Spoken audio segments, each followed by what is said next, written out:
Hi, everybody. Hey, thanks for joining me today. I'm going to just go a little bit slow here to let people join, and then we'll go ahead and get started. And hopefully I've got my iPad set out so I can see some chats. So if you're out there, why don't you chat that you've joined the dot along and where you're from. I'm in Colorado. It's a gorgeous weekend. It's been absolutely beautiful. So really spent some time outside and it was really, really nice. So let me know in the chats that you're here and where you're from. And I'm going to give just a minute for people to join. Hey, Donna. Good to see you. I'm glad you're here.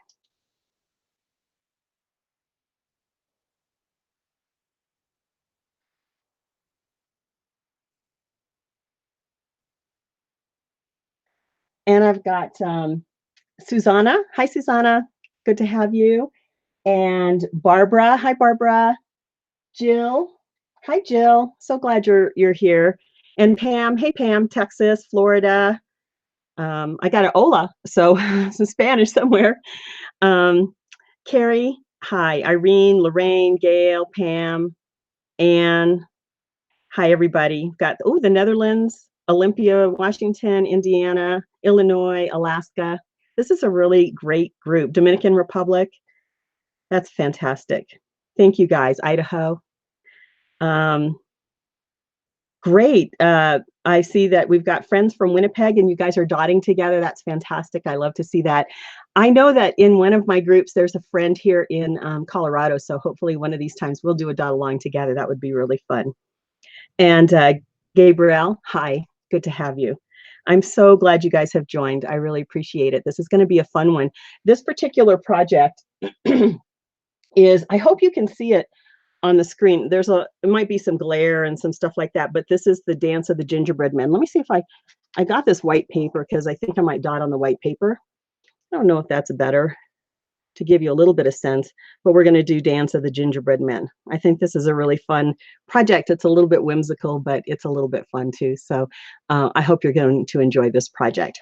So I think what I'm going to do is I'm going to go ahead and get us started.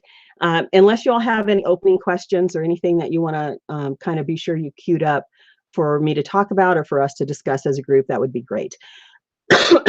I got to apologize, you guys, for this cough. I've had pneumonia a couple of times since December. And so anyway, I think it's become a little bit chronic until I'm completely over it. So I apologize for that. Hopefully you can bear with the sniffling, snuffling, and coughing. I appreciate it if you just bear with it. There are a couple of things I did want to mention. This is a live broadcast, and after the live, it takes, maybe half an hour or so for YouTube to spin this up so that it is then a replay. And you can go out and do the replay, and you can see all the chat comments and everything like that, which is really fun to be able to see. And I wanted to let you know that in the description below are the tools and materials that we'll be using. And also a link to the Joyful Mandala group. We have a really great group that's forming, and I think we have over 600 members now, and it's not that old. So I'd love it if you would join the group. Check the link below. That would be really fun. It's a very, very positive and reinforcing group that answers questions and provides lots of tips from the members. So I really appreciate the really positive dynamic that group has going on for it. We're kind of a no drama group, so I think you'll enjoy that. And then also, if you subscribe to my channel, I'd appreciate that. That helps me keep videos coming, and it's frankly just encouraging to have you subscribe and know that people are watching the video. So I appreciate that. So check out in the description, and when you see the description under the video, there's a little link that says show more, or a little button that says show more. Just click that, and then it'll expand, and you'll be able to see the rest of the information about this video and some other the groups and some other things like that. So I think with that, I've got 37 viewers on right now. So I think I'm going to adjust my camera, and we're going to go down to the table, and we're going to get started on this project. I'm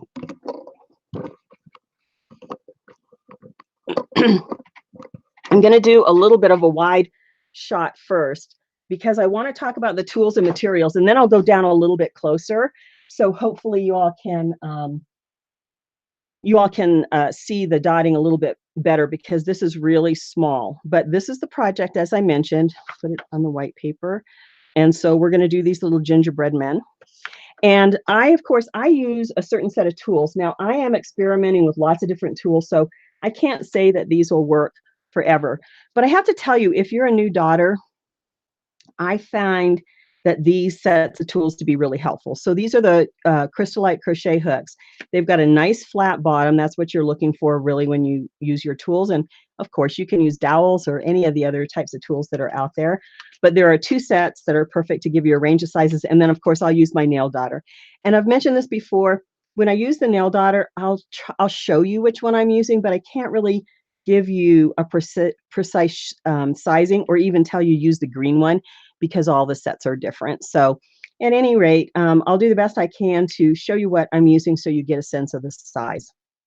All right, so those are the tools. And then in terms of paint, really, you see I've got a lot of paint out here. The primary colors are a brown, red, green, and white. We might throw a little touch of black in there, but that's optional, and we'll look at that as we go through this. I put the browns out here because when I did this project, I was using, of course, what I had. So these are gingerbread men, and mine are kind of crispy. Mine are a little bit dark. They're chocolate gingerbread. And so there's lots of different colors of brown. I did this little swatch card just so you could see. I'm using this dark chocolate, I think, right here. This is the glossy enamel one. And I used glossy enamel on the clear glass so that it would have a shine, because I'm not going to seal this, right? I'm not going to bother putting anything on it. I'm just going to let it cure, and then like any other ornament, I'll handle it with a certain amount of care and pack it away at the end of the season and that type of thing. So I want a little bit of shine, but I'm not going to put a gloss sealer over it or anything, a varnish or anything like that. So I am using the glossy enamel, but multi-surface would work great. Actually, your regular acrylics would work great. It's just the care that you're going to give them and how you're going to handle them so you're not scratching off paint and stuff like that. But I don't think that's different than most other ornaments that you would purchase. Anyway, I show you this swatch so you can get a sense of the different colors. And depending on your baking skills, my baking skills right about here, so my gingerbread are kind of dark. But depending on what color you prefer, you can look at these. So just to go down the row, this dark, these two are pretty much, they read really close to the same to me. This is coffee bean, and I use DecoArt. I'm using the DecoArt Americana line. But this is coffee bean multi-surface. This is the dark chocolate gloss. This is cocoa bean multi-surface, milk chocolate gloss, and brown sugar multi-surface. So you can get a sense of what colors. But really, you just need a brown and red, green, and white for this particular project, and that will be everything that you need. So let me get my ornament, and then we'll go ahead and get started.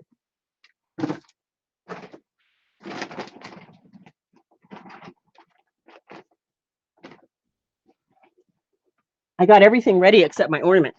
These are the ones I'm using. These are clear glass.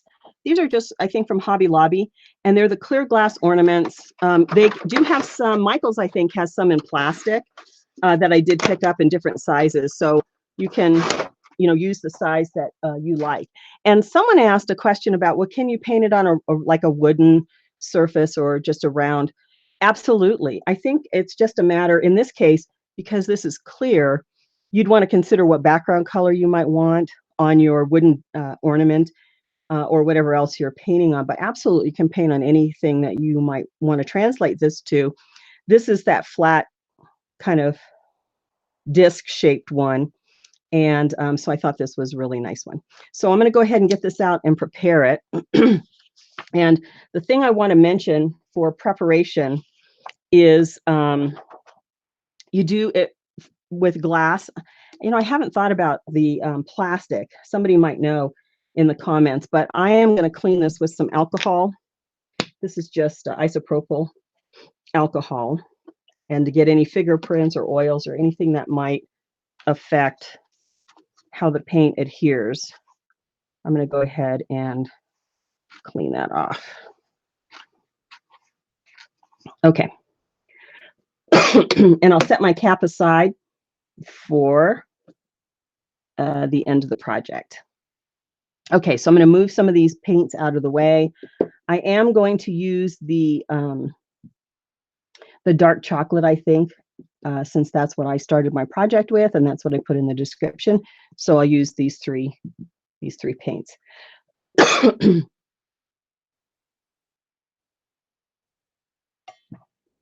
Okay. The first thing I'm going to do is I'm going to find the center of my ornament. So of course I have these stencils. They're in my shop if you guys are interested in. I know lots of you have picked these up. These are really handy for these types of projects. So I'm going to go ahead, and I'm not going to try to do it this way. This one it's clear, so it makes it hard to see. So I'm just going to lay it on top. And I'm going to use these outside circles to kind of figure out, roughly what size this is. And centering the dot is always the biggest stress. And so we'll see if we can get this fairly centered. So I'm going to line it up so that the center is here, right down the middle, and then right across as best I can.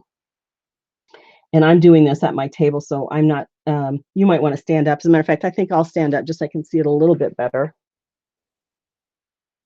And I'm using a Sharpie, and I'm just going to drop a little dot. Not much. I don't need much. I'm going to look at it and see, does that seem okay to me? I don't know. I think I might. I don't know if you can see it. Here, let me see with the white paper. It might be hard to see. I think it is centered, but this is a little bit, the shape of this, I might move it down just a touch here. And that looks a little better to me. And I'll just scratch that off, but you could use a little alcohol to get that off. So I think that's okay.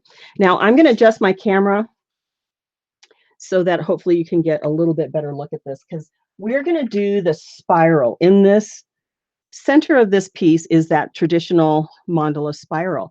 And I know a lot of people struggle with this. So I want to take some time to go through this, because once you see it, you will be surprised at how easy it is. It's just a matter of keeping the repetition going and then changing your sizes. The thing I like to recommend to people when you're starting with a spiral is to keep these first dots small, so that you're actually building the spiral out, and that way you have enough space to actually show the spiral form. So let me adjust my camera just a teensy little bit and see if we can't get down a little bit closer.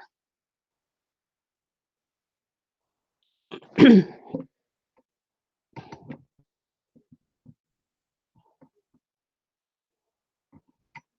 I will adjust this a little bit more. Okay. Now, hopefully, let me move this a little. I'm trying to get it so it's centered as I can to my camera. There. That might be a little bit better for us to see. Okay. So I've got my center dot there. It's real hard to see, but there it is right there. The only other thing I'll mention about using a Sharpie is because this is a clear ornament, you can see that mark on the back. I don't know if you could tell here. At any rate, you can see it through. So if that bothers you, you might want to consider what color Sharpie you're going to use. So this is how we're going to get started. And the first tool we're going to use is the crochet hook. Let me get a little paint out here.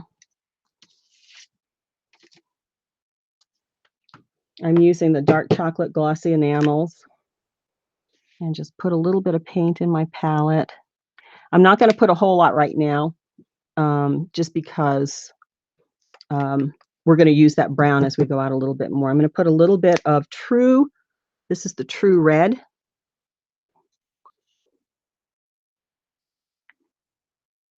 Drop a little there. And this is festive green.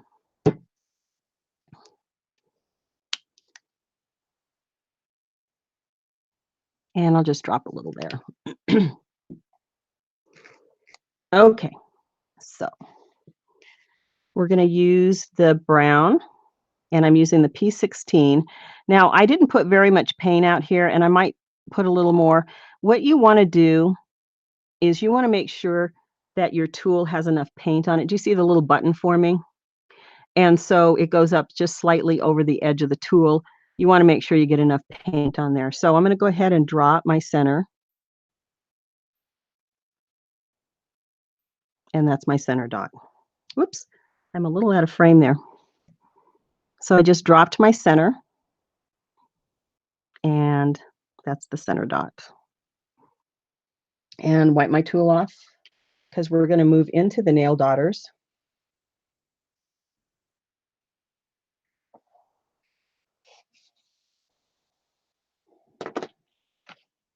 Now for the nail daughters, I'm going to use a relatively small stylus because, as I mentioned, I want to build this spiral out, and I think it's easier if you start small, and that allows you to get that spiral really going. So I'm going to use probably about this. I know that's maybe not overly helpful, but it's about that size of tool. It's one of the smaller ones. So I'm just going to start that way. And I'm going to start with my red. The colors that are in this spiral are red and green for the base of the spiral. And then actually, I think this has about 16 dots around. So let me show you how I do this, and let's see if we can make this work.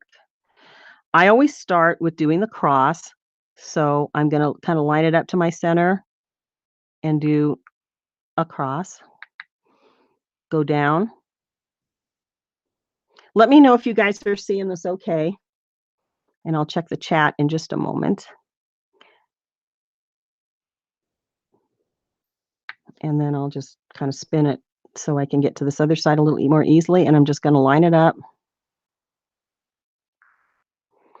like that. Can everybody see that okay?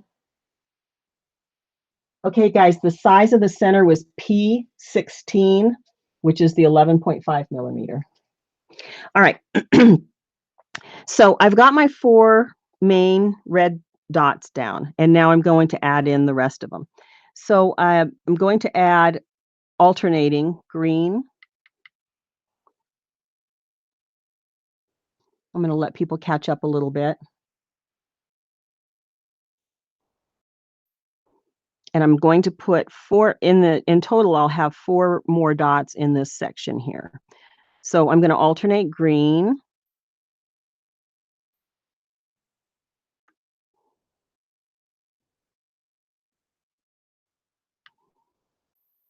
And I don't want to confuse you. So what I'm going to do is I'm going to kind of go around.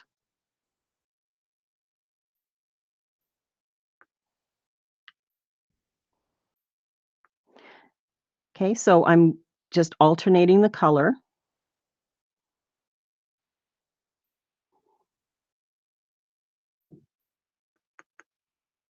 And these are, you can see that there's a teeny little bit of space in between these.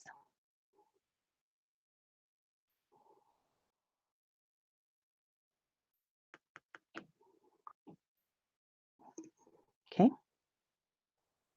Now I'm going to go back in with my red. And I'm going to go right next to that green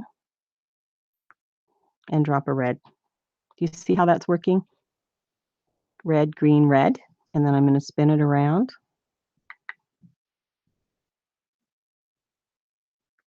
And drop another red.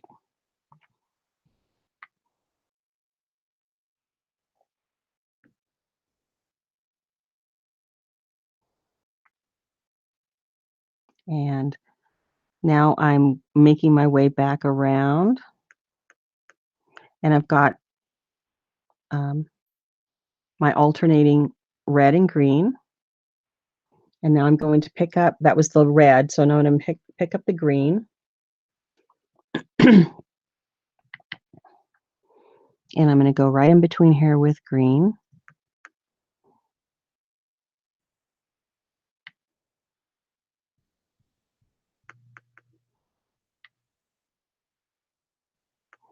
If you need to increase your size, I'm just adding a little bit, dropping a little bit more paint.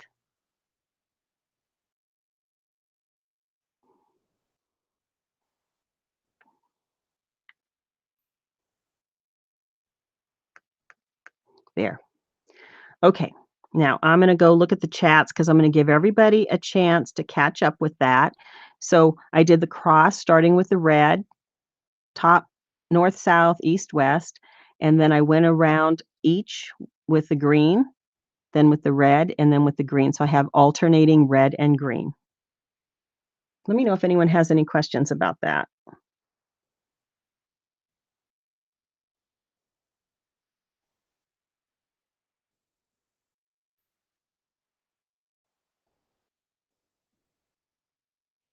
Okay, it looks like everybody's doing okay with that. How many of you done the spiral? Let me know if you guys have done the spiral before. It's a good basic one that people that are dotting start out with, so it's a really nice one.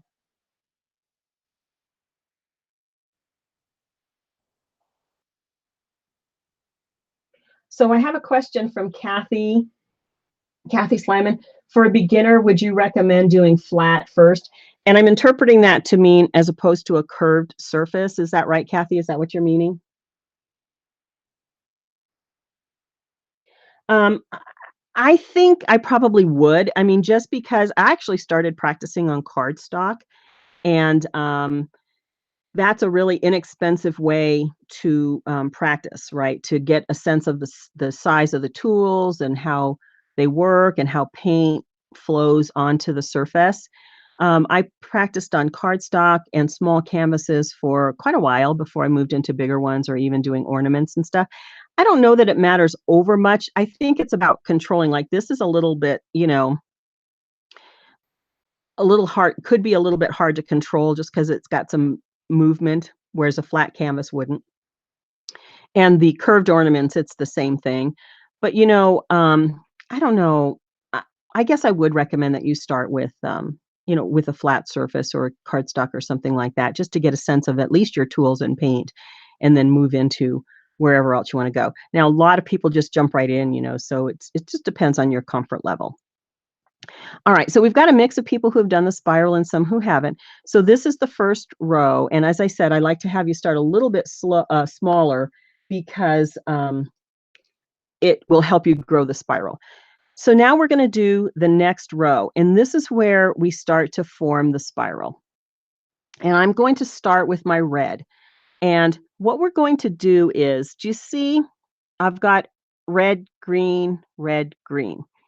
Right in between here, I'm going to come to the color that's in my case, I go, um, I guess is that clockwise? I go clockwise. So I always go kind of this way around. Other people may go the other way. It doesn't really matter. What you want to do is you're going to place a dot right in between here, and it's going to be the same color to the left, in my case, to the left. So in other words, red, red. Hope that makes sense. So let's see how that goes. Okay. So I'm going to go right in here with a drop of red, and I am using the same size tool that I used for the first row. See how that goes? And then I don't change my tool or color until I'm all the way around.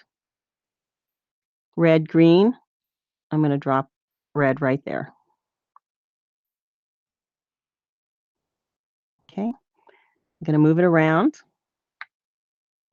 Red, green, drop a little bit of red right there. I'll keep moving around.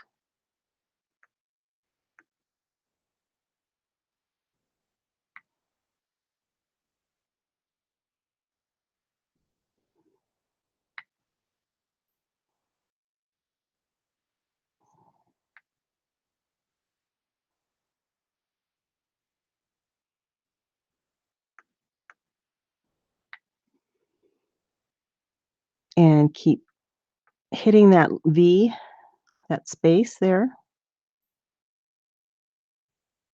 Okay, I've gone around once with red. And I'm going to stop there and give you guys just a minute to catch up. So I'll show you how this is looking like. I've just got my second row in the V with that alternating color, or with this the the color to my left. It's my left, so I think this might be a little bit backwards for you guys, but hopefully you can see how you're moving this red. In this instance, you're moving the red out right here. Okay, I'm gonna let everybody catch up. You take a look at that.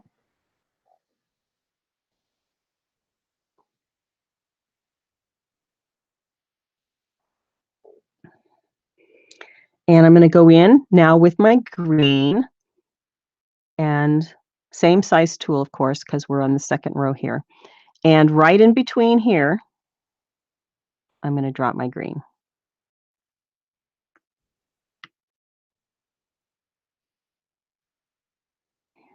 And then I'll just keep moving it around.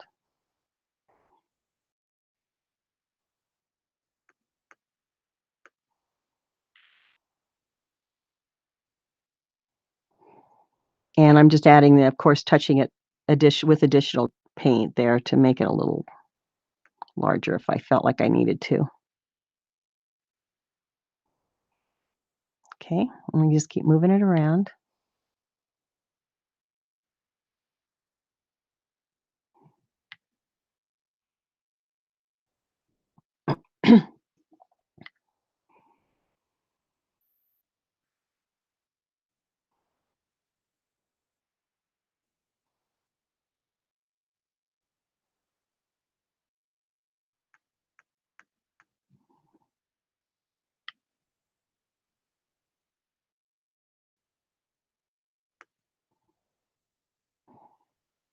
And you can start to see the spiral forming already, just a little bit.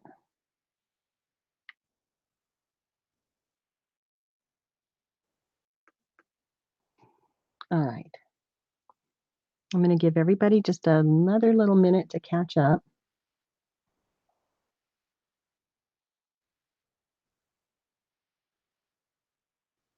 Oh gosh, Jill, no painting today, huh? Oh, what an awful thing on the water pipe. We are having similar kind of issues here. Our garage, not with the water, but our garage door spring broke yesterday, just out of the blue, and actually Friday night when we got home from being out, and the spring just broke when the garage door came down, so we had to have the guys come out yesterday on an emergency to get that fixed. Thankfully, they were all set to go, so it was ended up not being such a hassle, but it's always something when you have those kinds of events occur, those life events, house events. There's the expense of it, and then just the worry about getting it fixed.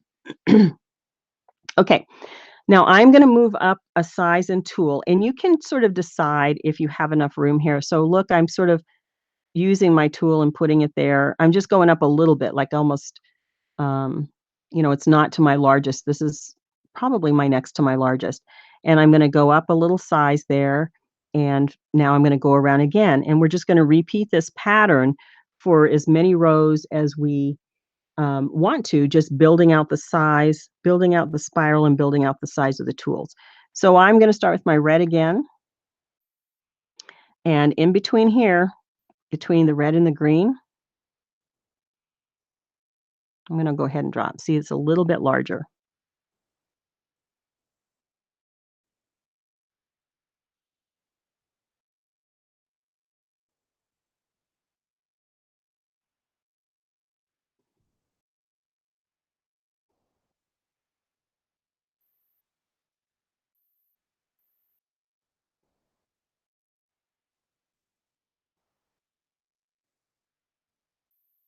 You might give me some feedback if it's too slow or too fast in terms of painting, because I know for those of you that are painting, if you need me to go a little slower or faster, just let me know. You watch the replay, just speed it up if you need to, right, or slow it down. But for the live, I need to know. Okay, so I finished another row of red.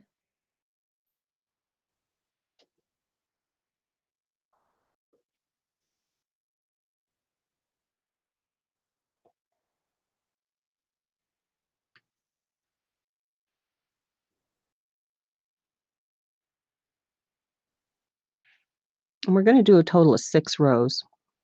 Now I'm going to go back in with the same size tool and fill in with green.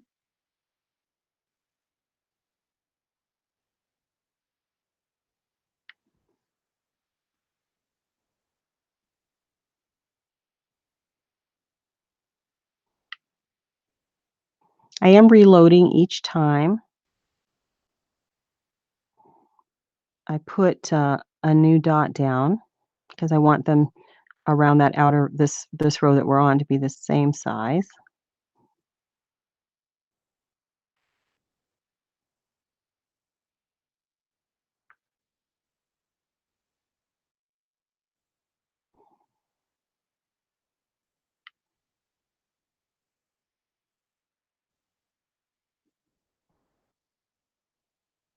Can you see the spiral forming?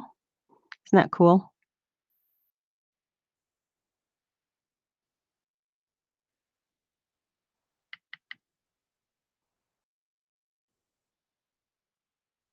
There.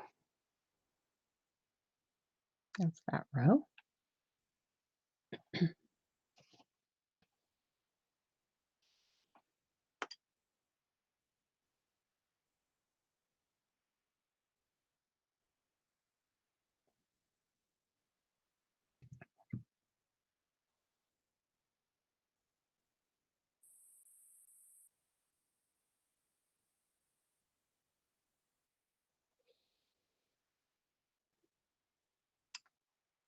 Okay, I'm going to go back in. This will be the 4th row. You see we've got 1, 2, 3. Now we're going to do our 4th row. I'm using the same size that I used for this last one, and I'm going to pick up my red.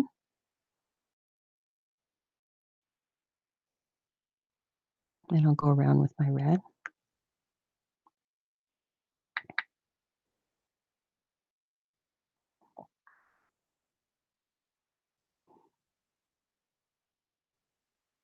Oh, I think I missed one actually, guys.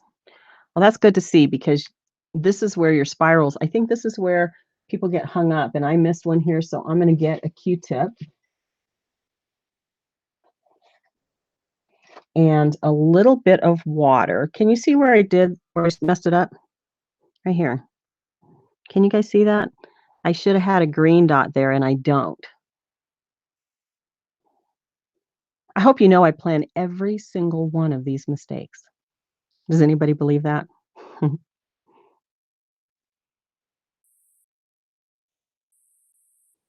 And I'll just roll it out.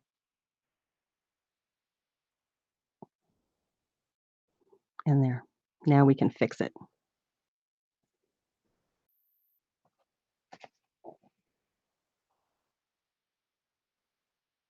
Hey, thanks, Jill. Yeah, hit the like button, guys. That really helps out if you're enjoying it. All right, so I need to go in and fix that. And it was I needed to put a green dot there, so I got myself a little out of sync here.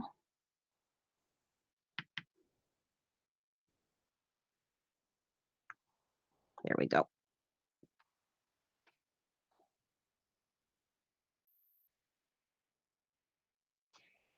Okay. Now we're back on track. We can go in with our red again. And right here, we're doing our 4th row. There we go.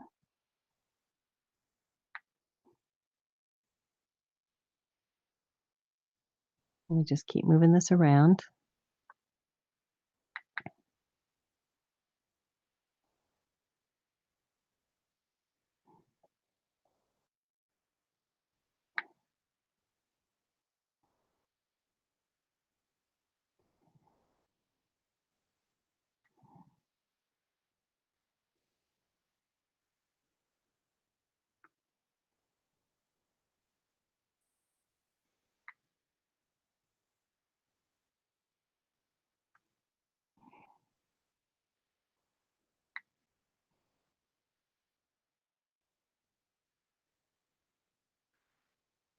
There.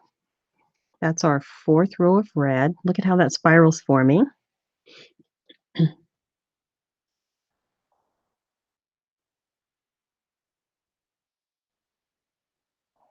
Okay. Now we're going to go in with our green. Same thing, same tool. We're still on that same row. We're just now doing the alternate color. So right in between here,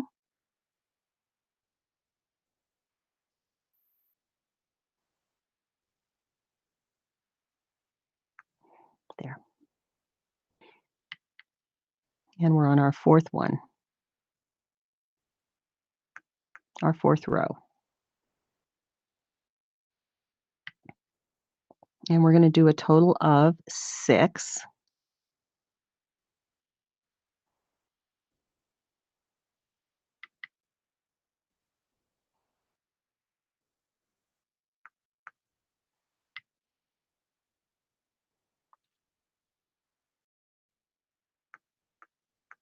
See how easy this spiral is once you kind of get the hang of it? And it's such an effective, it's really a popular and beautiful pattern.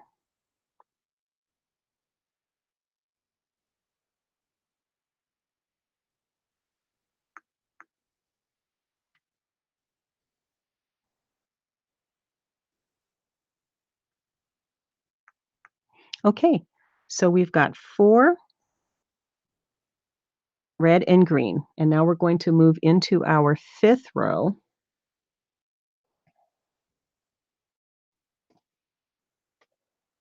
And I am going to move up in size, and I'm going to, what for me, let me clean this off just a little better.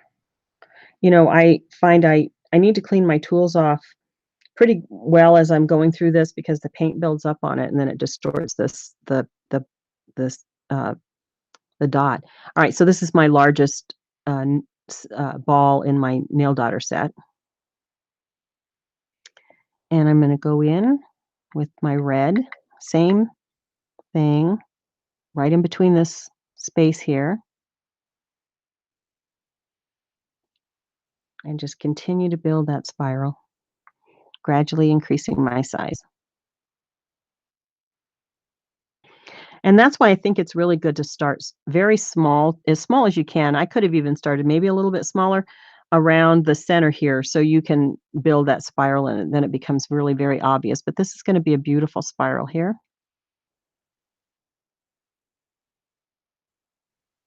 And you should have 5 now.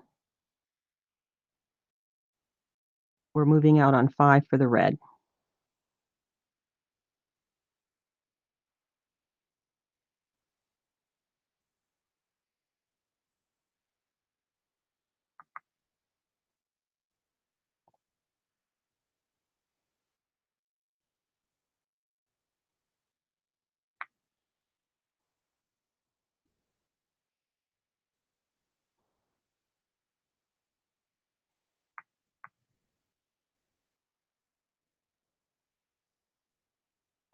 Okay, that's our 5th for red. See how pretty that's looking?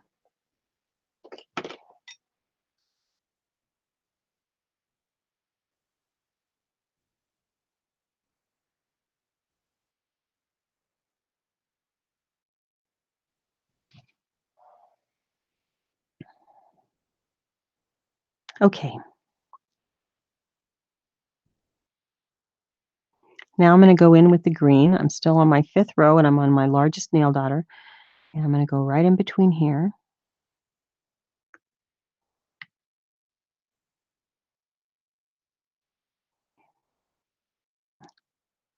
And add my green.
And I'm on my last one for this row of the green.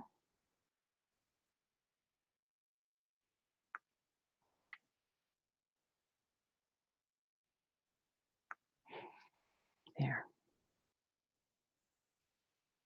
And I'm going to start there or stop there for just a minute. I'm going to look at the chat, but just to give you a chance to catch up for those of you that are dotting along.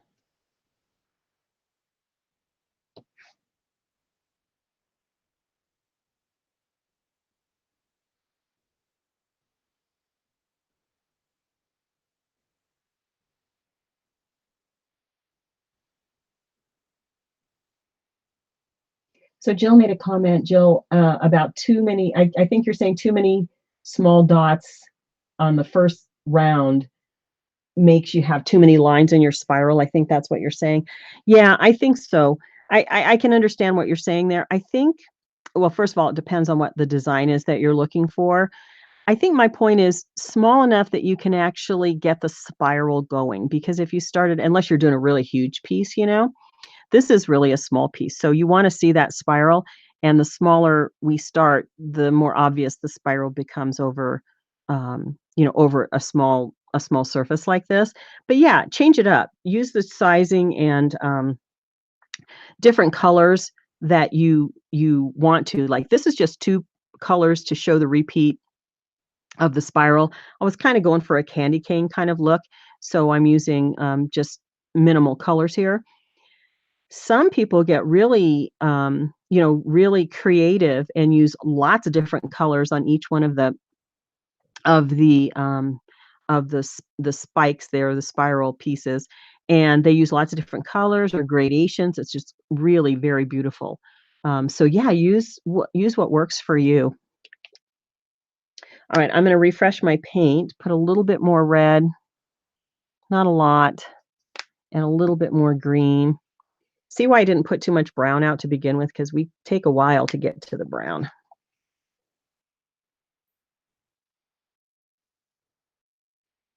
Okay.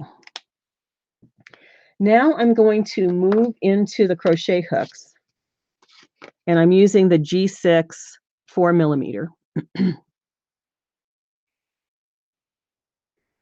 And this will be the last round that we do for the spiral. And I'll just, as we have been doing, pick up my color, put it right there in the middle, in between those two dots.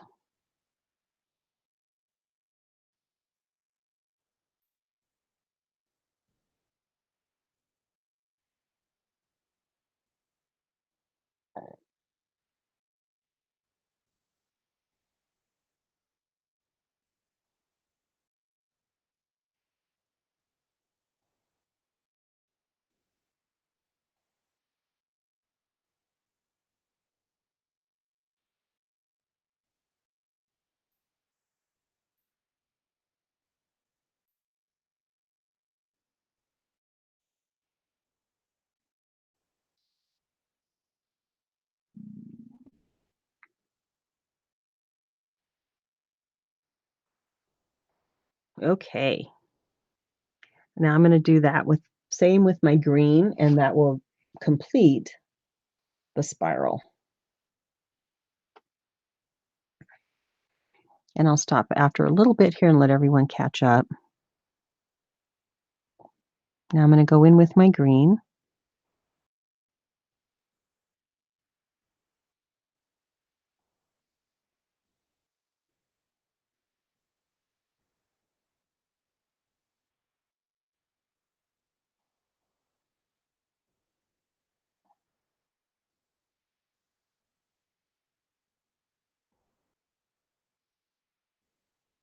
Do you guys like these kind of sort of I don't know, they're not traditional mandalas, right? They're more I don't know how to describe them, but like this has the gingerbread on them versus having repeat patterns, which I love. But do you guys like those types of patterns? Do you want to see more of that?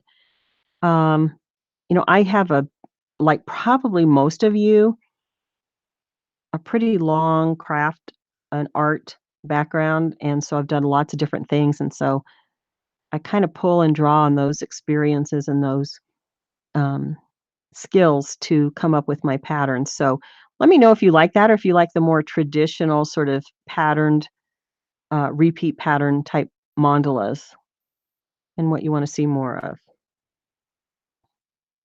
All right, that completes the spiral. So let me just get the original and show you where we're at. And then I'm going to pause a little bit here to let people catch up. So where we're at is we've just finished this spiral. And with every dotting, it's a slightly, oops, let me make sure you can see that. There's my original spiral. And then here's the spiral that we're working on right now. With everyone, they're slightly different, right? At least I don't dot the same every single time. So there's maybe variation in sizes and things like that. But they'll come really close, and this would make a great set, really pretty set. All right, so I'm going to stop there and just give you a minute to catch up. And you might let me know how you're progressing. Are you tracking with me okay?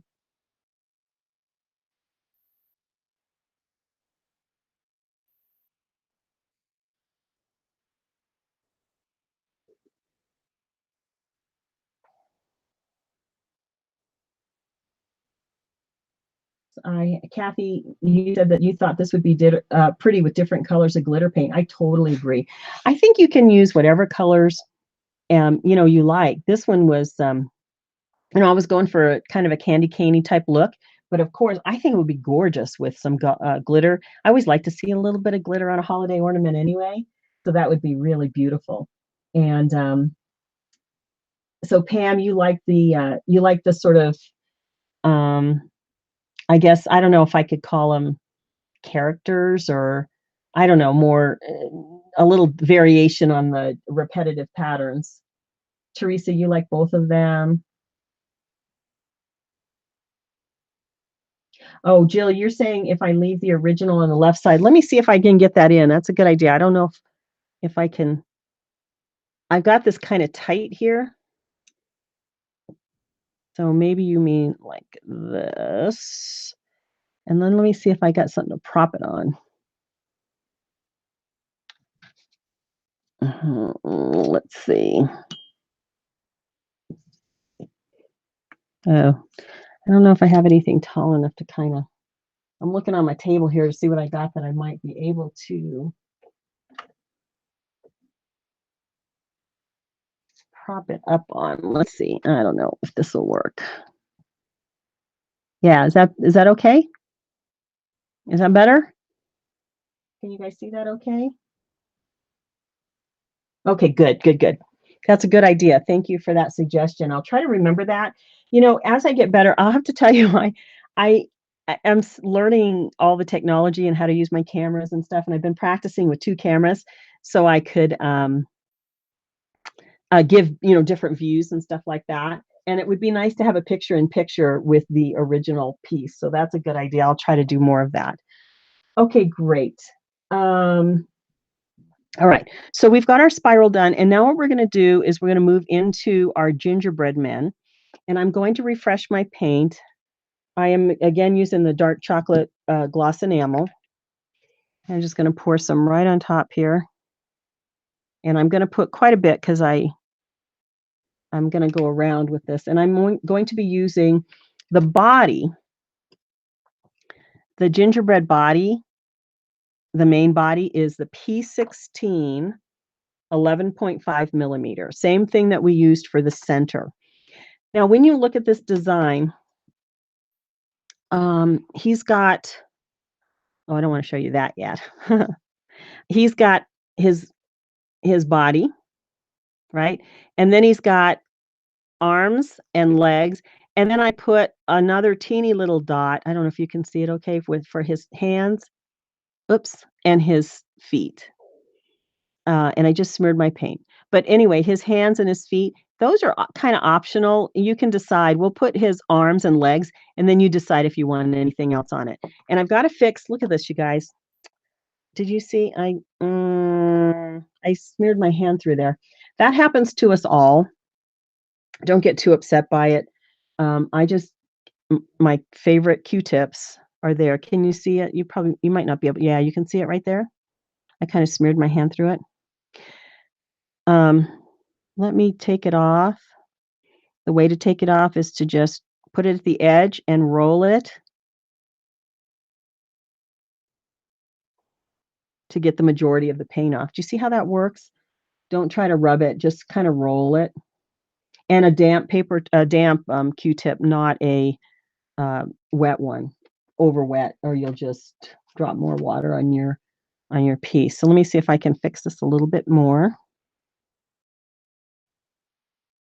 You're getting good tips here on cleaning up because I made a couple mistakes on this one. But that's real life. I read in the chat, in the forums and everything, the groups, people making mistakes. I do it all the time. It's inevitable, right? We are imperfect. And so I'm going to get as much as that. I might scrape a little with my fingernail.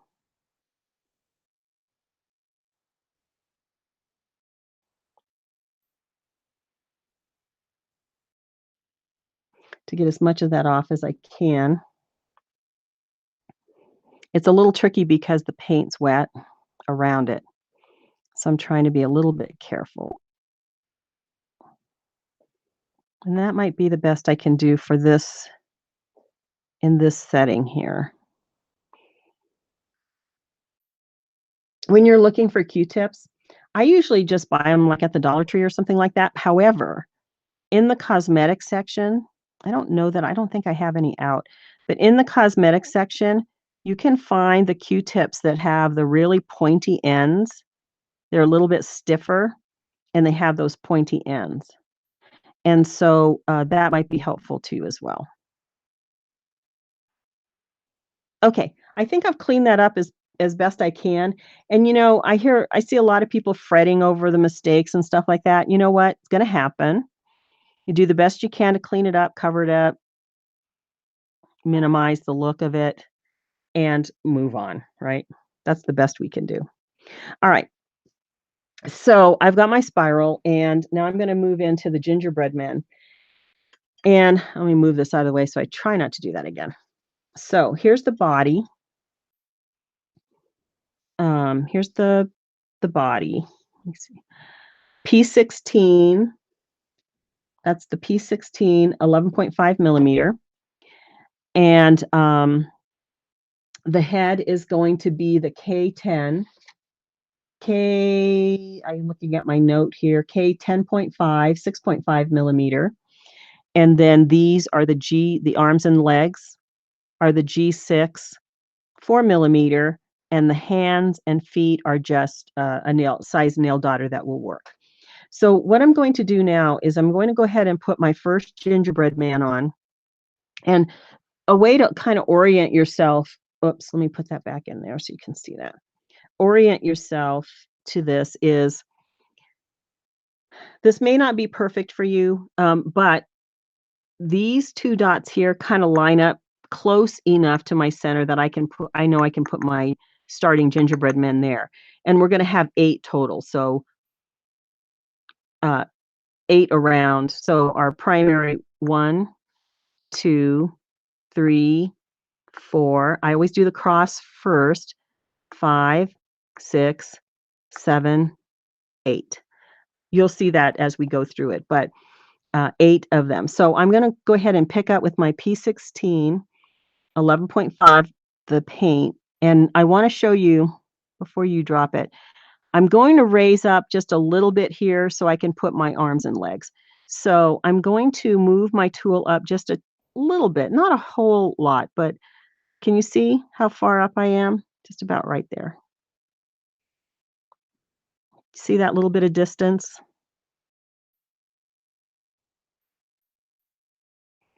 Okay. So that was the first one. I put a different color paint out for whatever reason. Okay. All right. I'm going to do the cross. I'm going to go over to here to this one. And I'm only doing that to help me with my spacing. go to the top and bottom.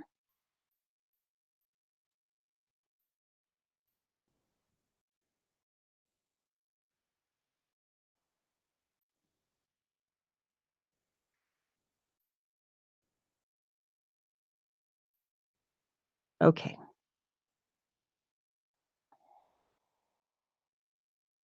And I might move my camera up. Well, I'll leave it there and see what you all think. All right, and now I'm gonna go back in. Let me get this back. Kind of line it up.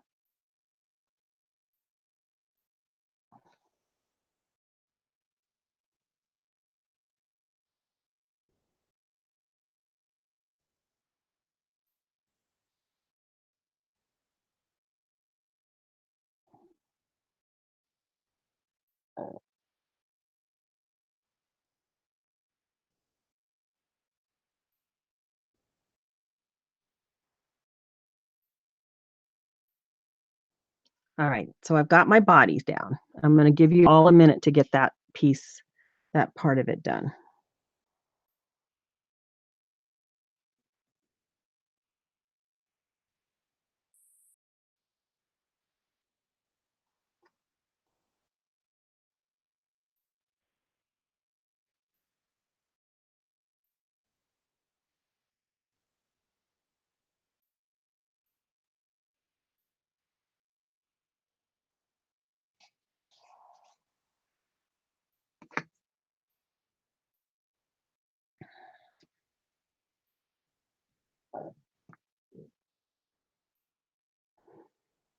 Okay. Now I'm going to go in and do my head, the head for each one. And I'm going to be using the K 10.5, 6.5 millimeter. And I'm going to go ahead and get my paint loaded and kind of line up. Let me start at the top. Kind of line up and drop my head.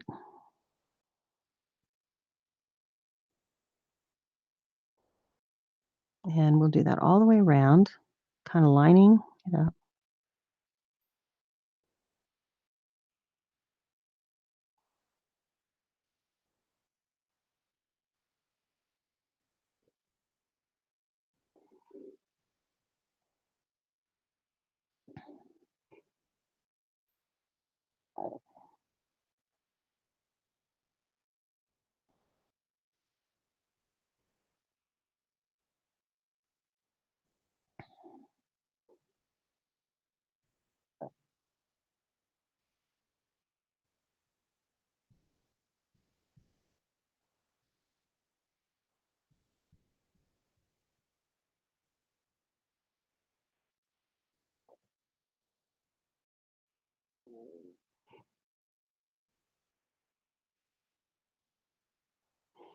And now he's got a body and a head.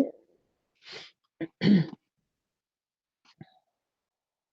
we're going to put his little arms and legs on now. I'm going to give a minute for y'all to catch up.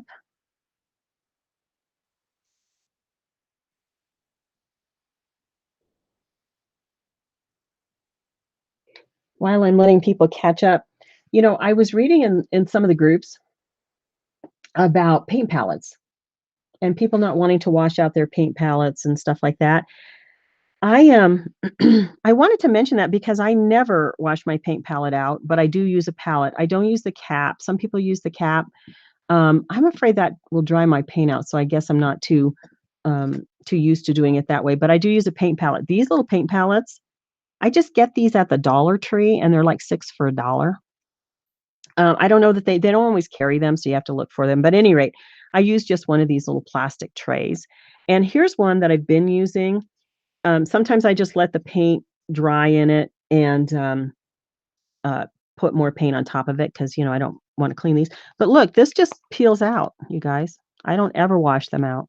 I don't want that paint down my drain, first of all. So they just peel out. How brilliant is that? So I hope you guys are doing that. I don't wash them out at all. And so I don't have a worry about doing that. I just peel it out and then use a paper towel, to wipe out any little excess bits and pieces here. So that's how I do mine. And I just personally, I'm just used to using a palette, so I like using the palette to keep my paint out. Okay, I think we're going to go in and do arms and legs. So I'll be using the G6 4mm for the arms and legs, and I'm going to start at the legs. So I'm going to work on this one right here. And I'm just going to angle them slightly. There's one leg. There's the other leg. Can you see that okay? And then his arms are going to go up slightly because he's going to help catch that wreath. One arm, second arm. Can you see how that works? And I'm going to go all the way around, and then I'll go back and put his hands and feet on.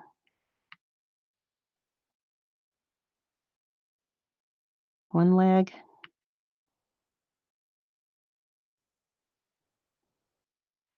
And I am kind of, as I go around,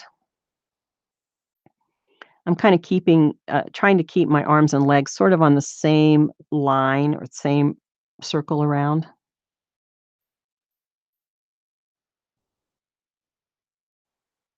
Ooh, I missed a head. Look at that. I got a headless one there.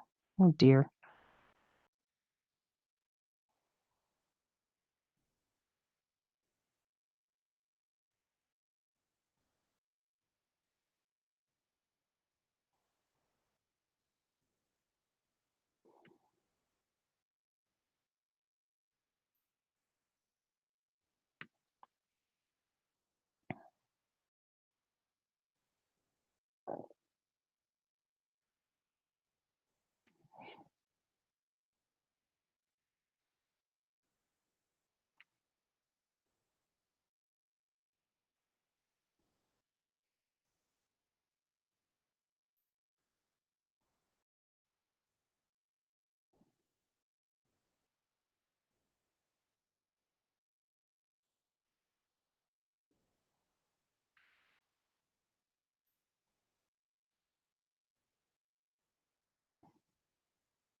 Okay, I'm going to clean this off and put my head on my die.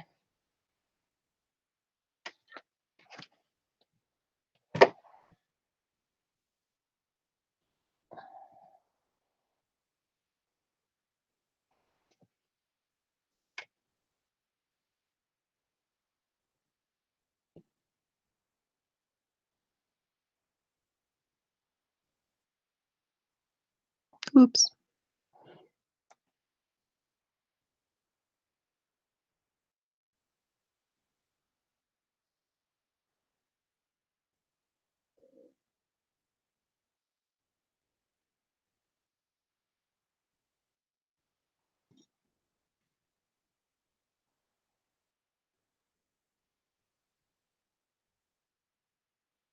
Okay, I need a little more paint.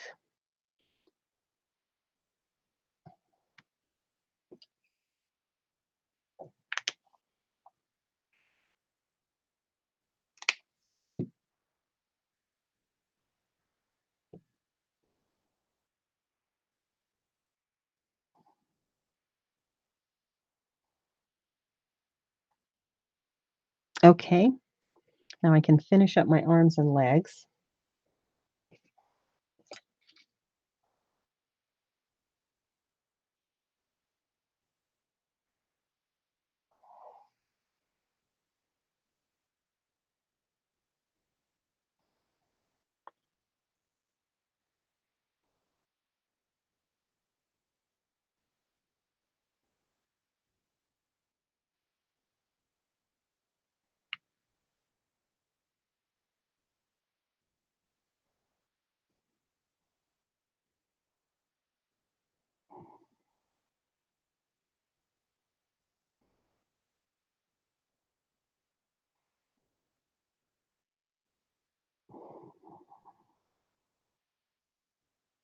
Almost done with arms and legs.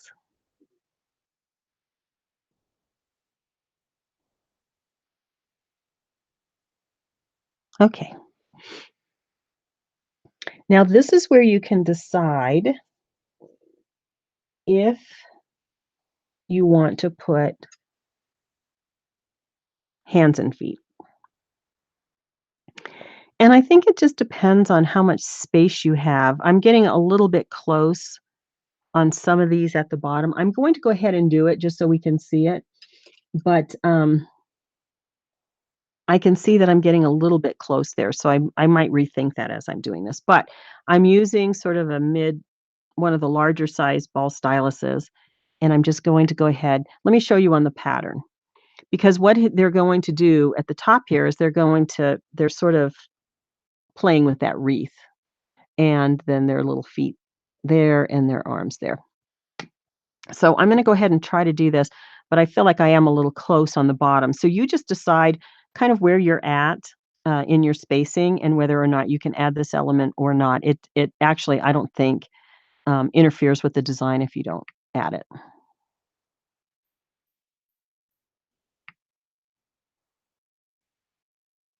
See, I think I if I were to if I were you and I had it this close, I probably wouldn't do it. And I think I'm not gonna do it on the rest of these because I just feel like it's too close. And then I'm gonna let it dry and set up because I'm a little close there. I'm gonna let it dry and set up, and then I'll just kinda scrape it off. I think I do want his hands on there, though. Let's see how that works.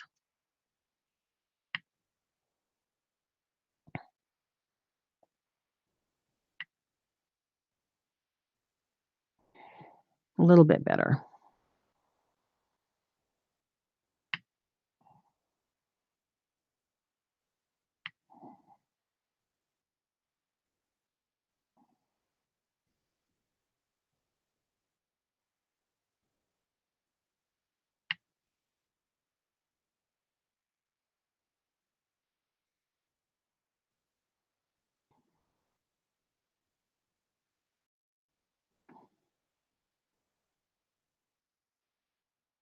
And you see how I'm just angling it off of the arm.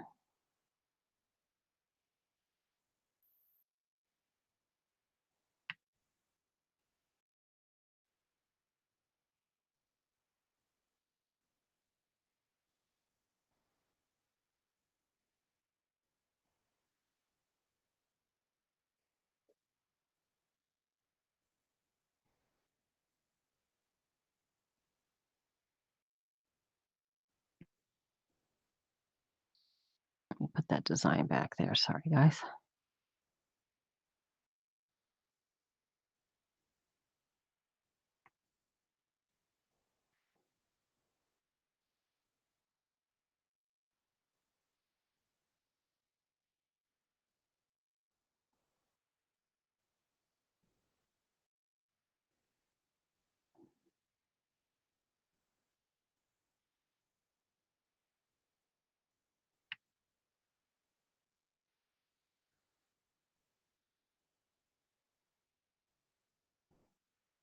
Okay.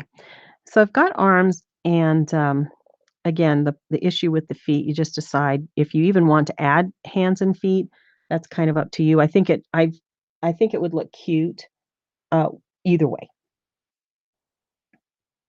Alright, now the next thing we're going to do is add these little wreaths that they're playing with, and I'm going to use my True Red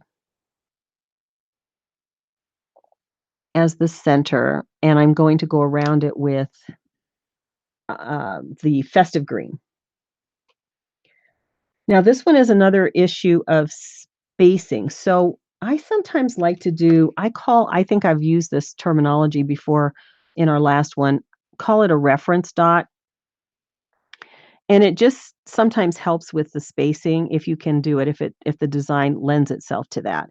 I'm going to do a reference dot, and I'll show you what I mean by that. So I'm going to place a wreath right here, and I need to space it so that I can get the red center and the green uh, around the wreath. So I'm going to do a reference dot. I'm just going to come up. I've got my green and my paint, and I'm going to put a reference, an orientation for myself, so I know how far up to space my wreath.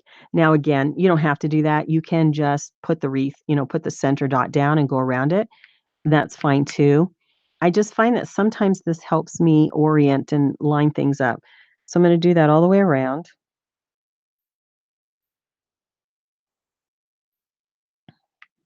Tell me what you think about that. Do you guys make little references for yourself like that? Do you think it helps with your spacing, or is it just better to just eyeball it and put it down?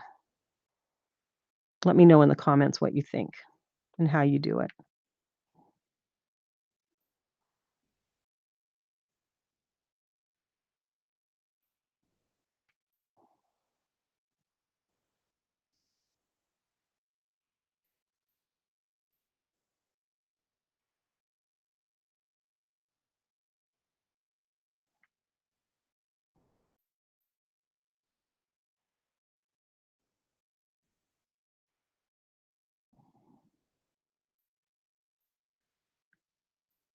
Okay, I'm going to stop there and let you all make sure everybody's catching up.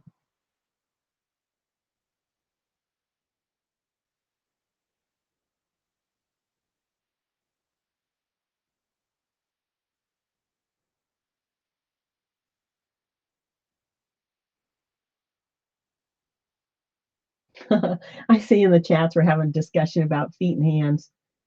Yeah, I don't know. I again, the original design had feet and hands, but I don't know that it matters. Jill, when you say you like the videos, there's so much, it's easy. Are you talking about the reference dot? Yeah, I think so. Yeah, I do that just because it helps me space a little bit better when I can. I mean, I can't always do it, but when I can, I like to add the reference dot. Okay, now I'm going to go in and add my wreaths because I've got my little references. Now I'm going in with red and the G6 4mm, and I'm just going to go right above the reference and drop my dot. Did you see that? Okay.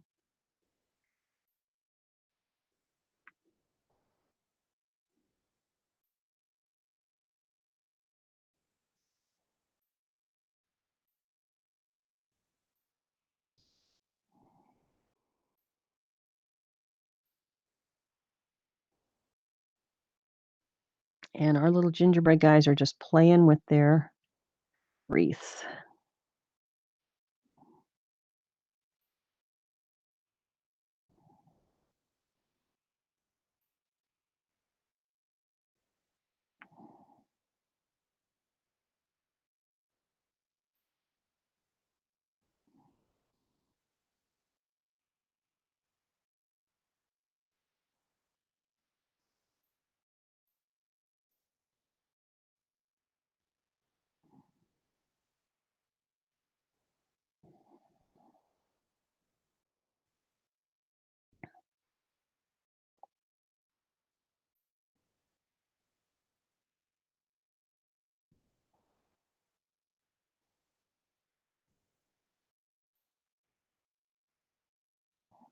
Okay, now I've got my center. Now it's just a matter of putting the greenery around the wreath.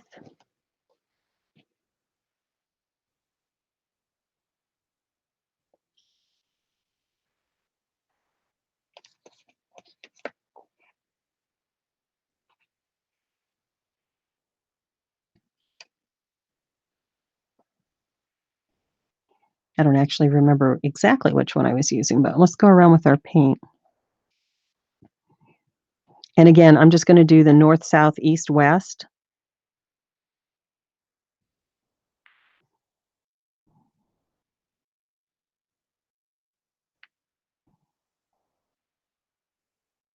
To get my cross on there.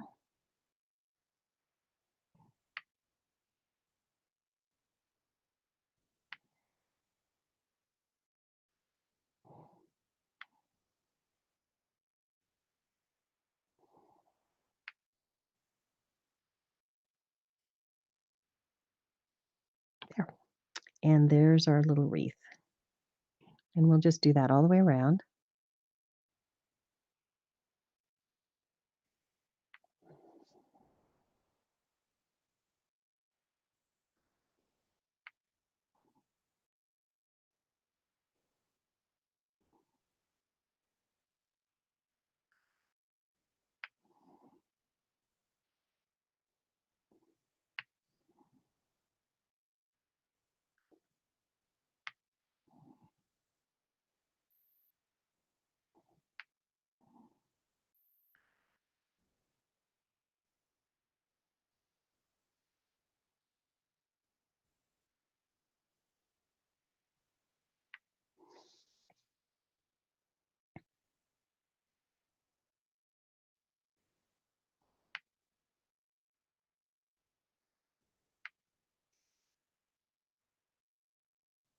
I'm going to put out a little bit more green paint.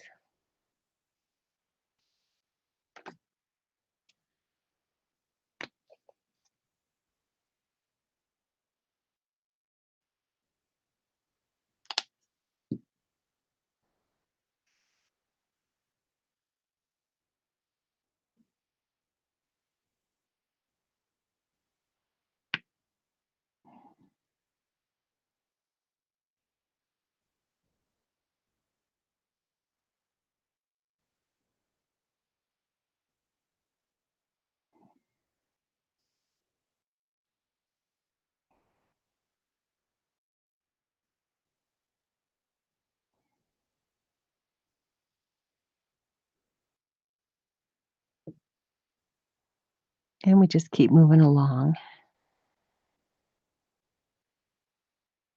This project doesn't take all that long, really. I saw in our group, one of the ladies said that they did a craft night, which I thought was such a great idea. If you want to have your friends or like kids or whatever over for a project, I don't know. This might be a fun project. I know our family does a little holiday. Um, we usually make something at the holidays, although it's harder. I got to tell you, my kids are grown. It's harder to get them to do that. But now that they're grandkids, it's a nice tradition to have the family together and make something for the holidays.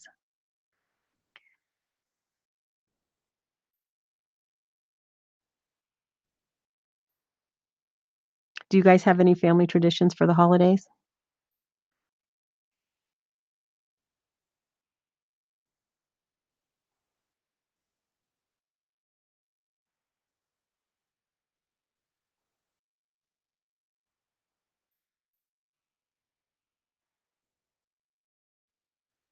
Somebody mentioned a Christmas tree. I actually have a Christmas tree type project planned. Not sure when. I think obviously sometime in November. But yeah, I've got one coming up that I hope you like. Um, it's a good one if you want to really practice walking the dots. So that one will come up soon. Oops.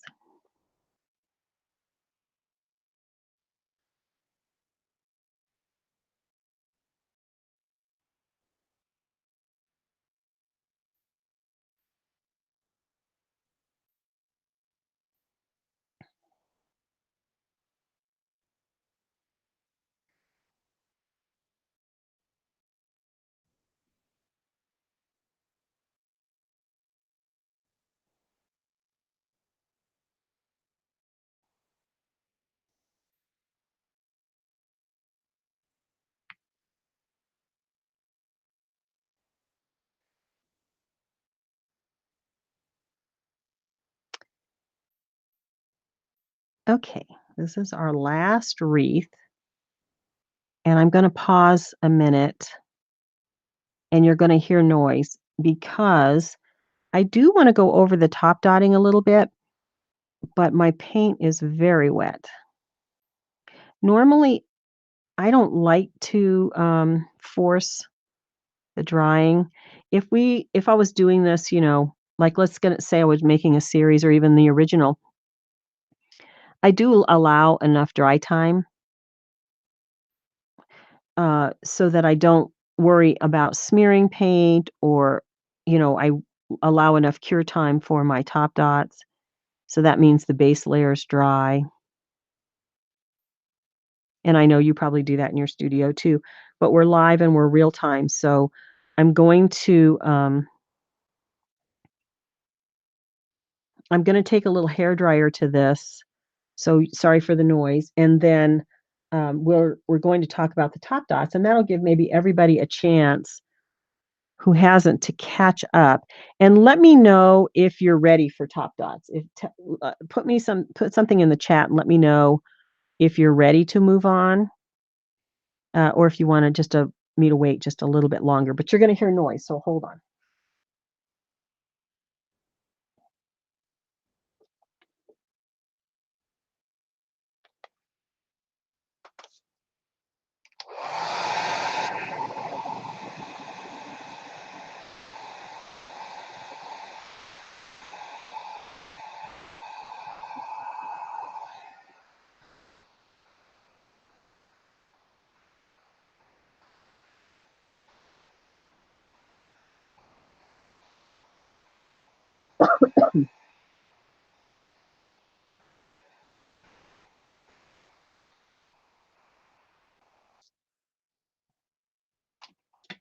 Okay, it's not completely dry, but it may be dry enough for us to at least see what the top dots, and I'll go over it on the pattern too.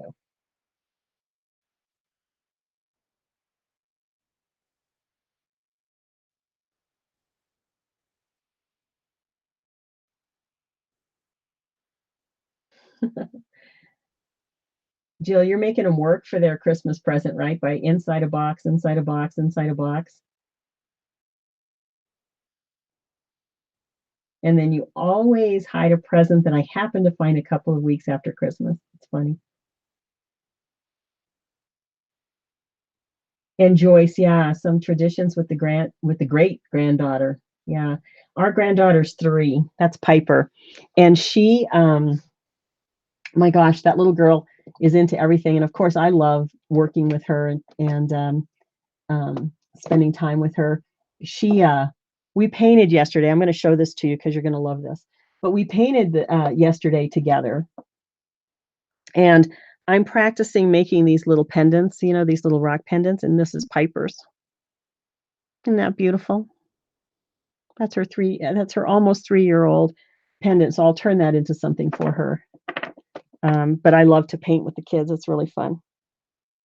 Okay, let's talk about top dotting.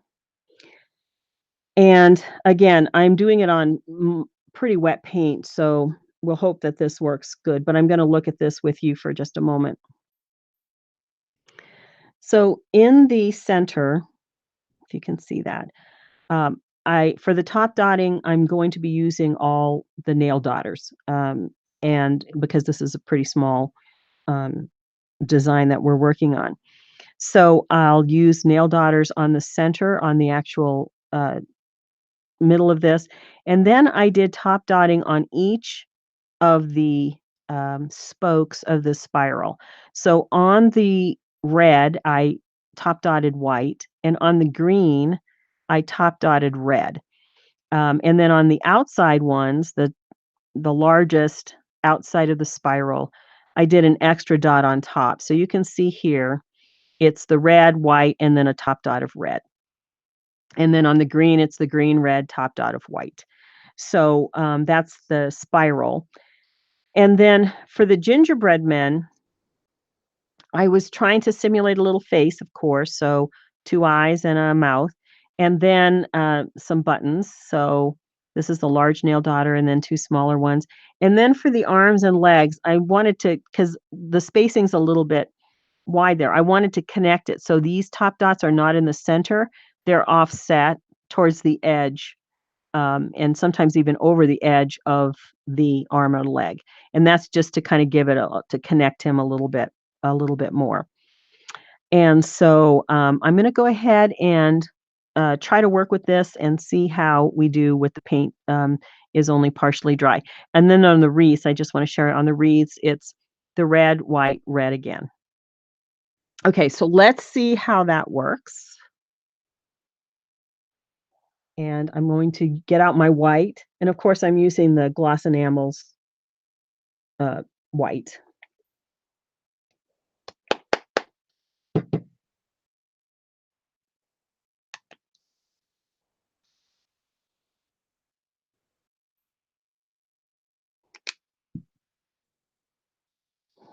And then let me put my design back here.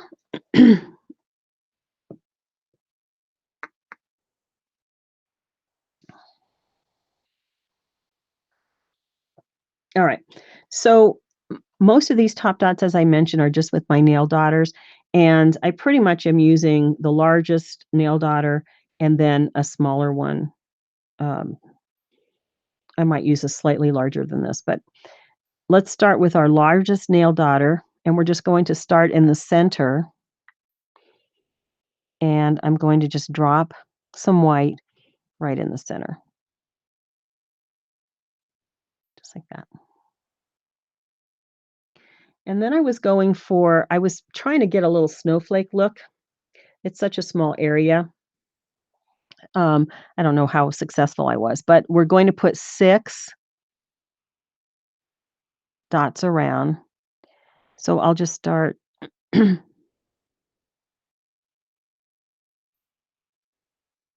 Yeah, this is a little bit large.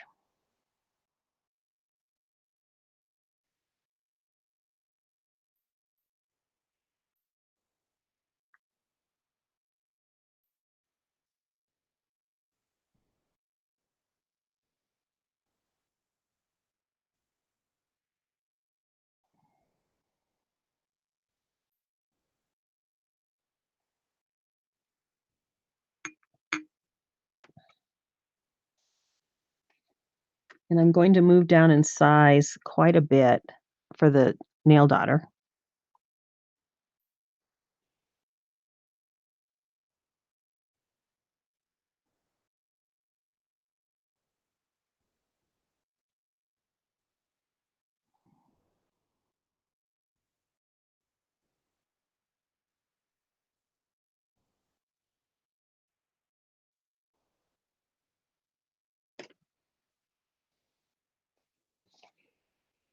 And then if you like, you can go in between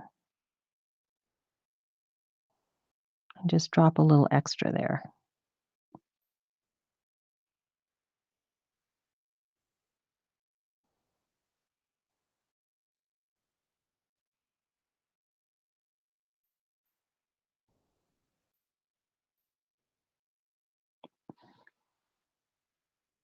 Okay, not perfect, but again, if this had been completely dry, I might take this little one off here at least and sort of fix that. And then I don't know that I'm gonna do all of the top dotting here, but I will show you how to kind of do this on the spirals. So I'm going down to probably sort of the mid size here. I'm gonna get some paint.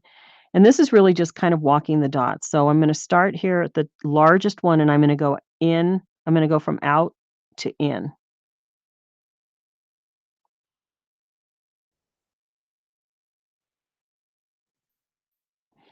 And I'm doing that, kind of walking the dot and releases a little bit of paint so my dots get smaller. You could just use the smaller tools as you went, you don't have to do it like that. You can just use the smaller tools. So let me finish that spiral. And I'm gonna move down in size.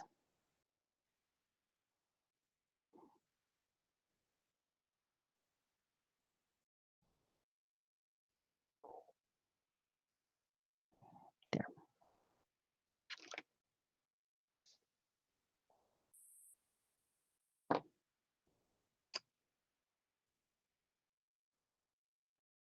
So I'm gonna do my white all the way around.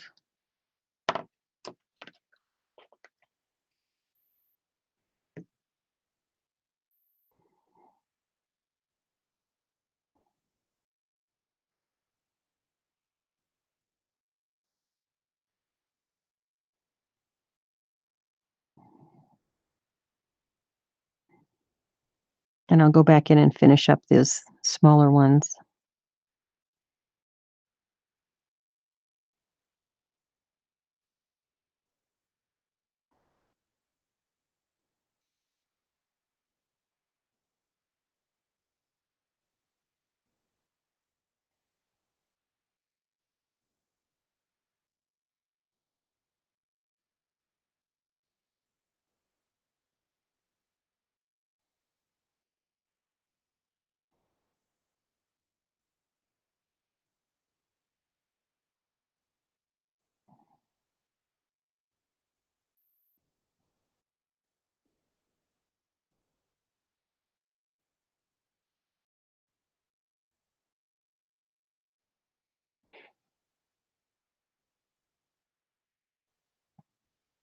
As always, as much or as little as you like.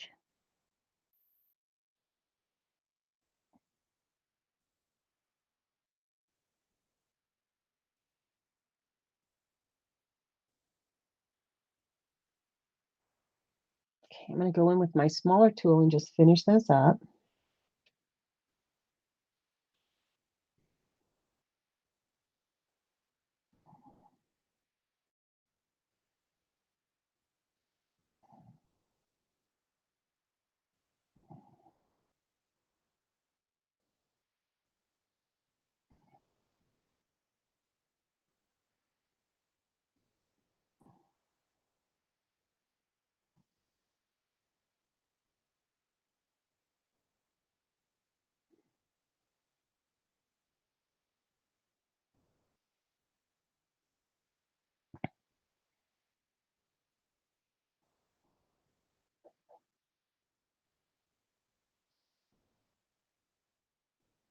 And I don't know if you can notice this, but I'm steadying my hand because getting into these small spaces is I'm steadying my with my little pinky finger on the ornament to steady my hand a little bit.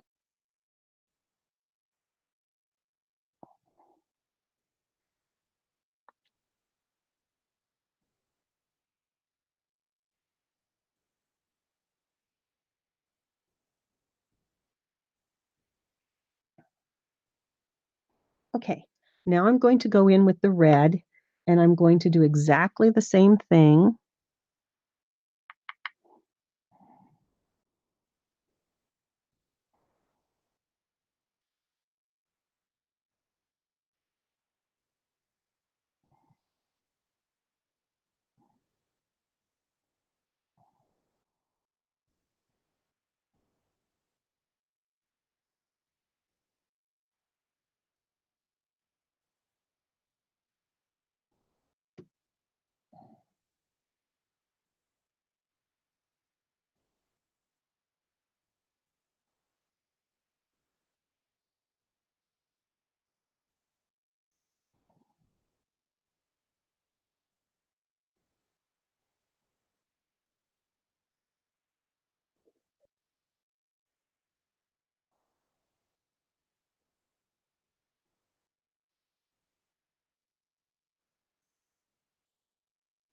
If it gets too busy for you, just, back off and I considered at one point not putting top dots on the greens spirals. That's just you know what your aesthetic is, and if you think it gets a little busy.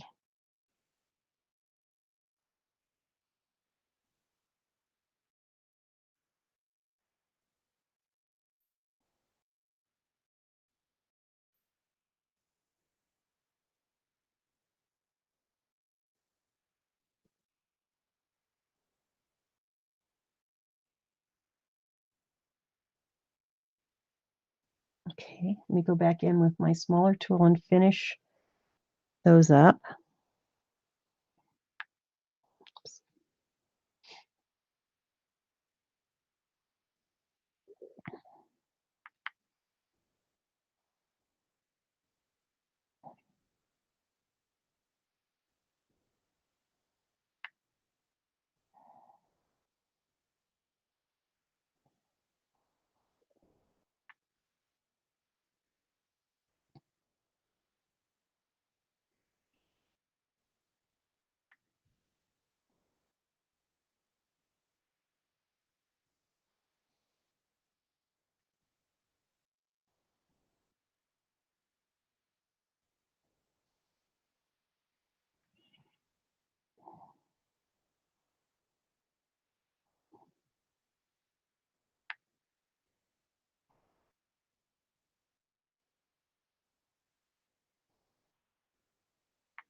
Okay. And then we'll go back in on the outer ring, as I mentioned, and put another dot on top of each one of those, just alternating um, red and white.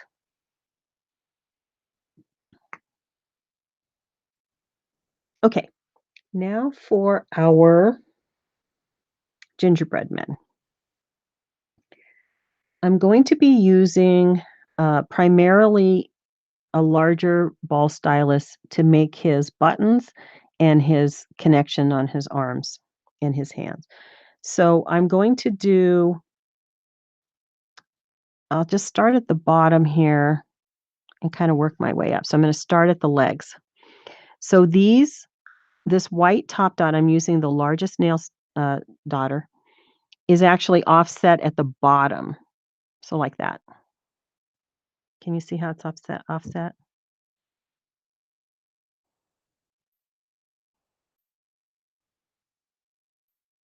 Like that. And I'll do that row all the way around. And the only reason I'm doing this first and going all the way around is so I can keep my hands out of some of the paint, hopefully.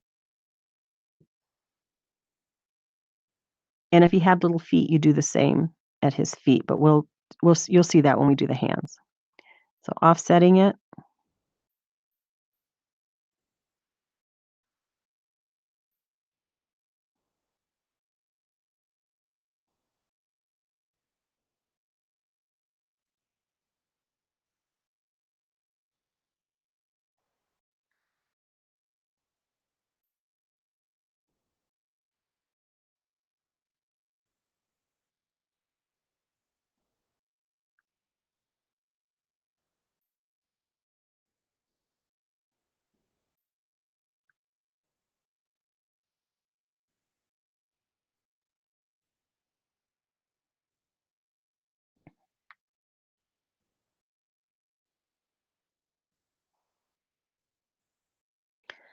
Okay, now I'm going to go in and put, because I'm using this larger nail daughter, I'm just going to keep using it. So I'm going to put his button in the middle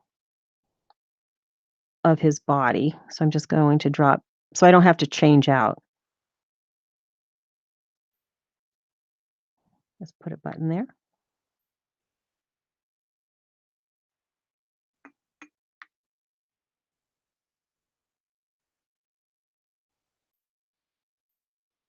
Right in the middle.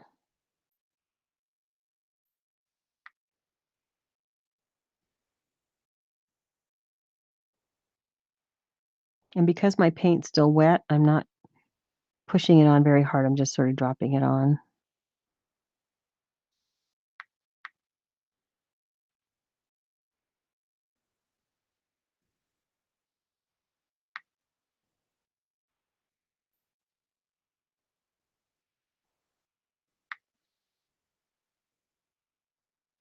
All right, I'm going to stop for 1 minute here and let people catch up. Let me know how you're doing.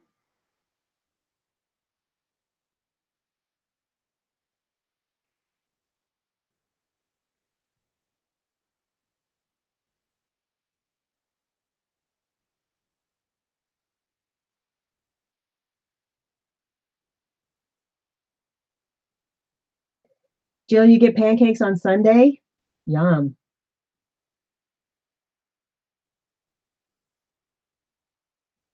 Yeah, not everybody can do the pancakes. I love pancakes. My husband makes them occasionally.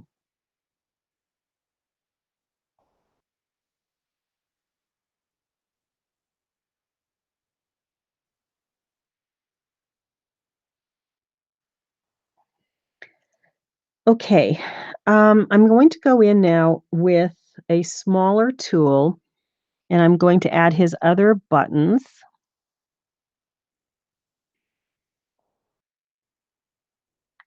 And I'm just using this smaller nail daughter, and I'm going to go right above or below and above and add his buttons.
See how they're taking shape? They're starting to look good here.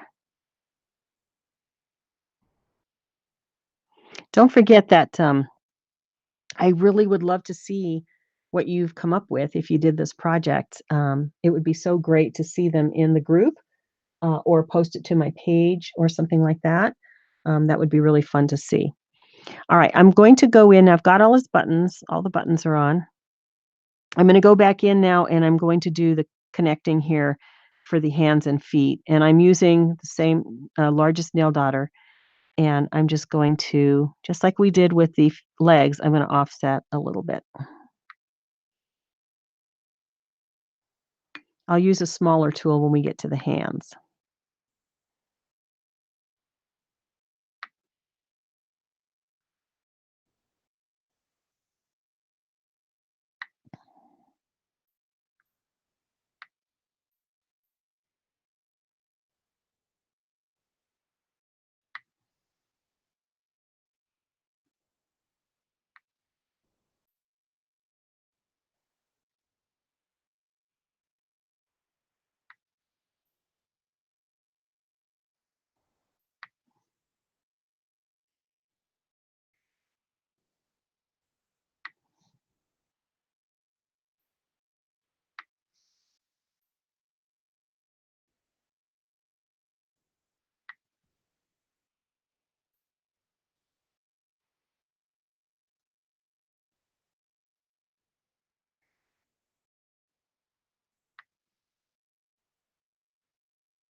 Okay, I'm going to move down in size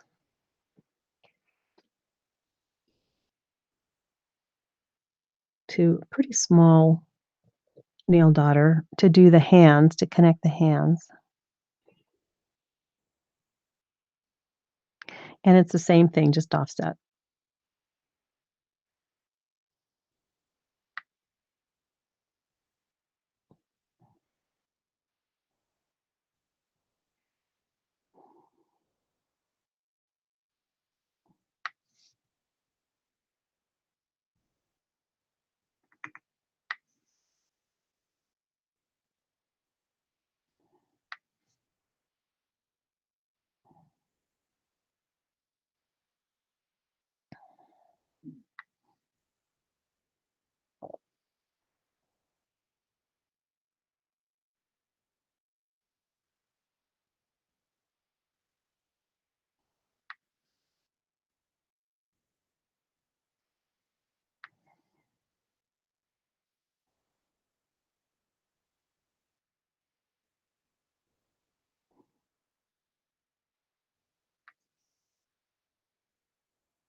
Okay, so that's how our little gingerbreads are looking. Now we're going to add some eyes and a mouth. Now on this one for the eyes and the mouth, I went down to a fairly small. I'm going to use my smallest. This is my smallest one. I know that's hard to see.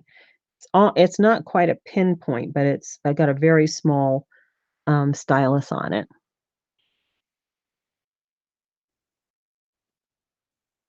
And I'm just going to add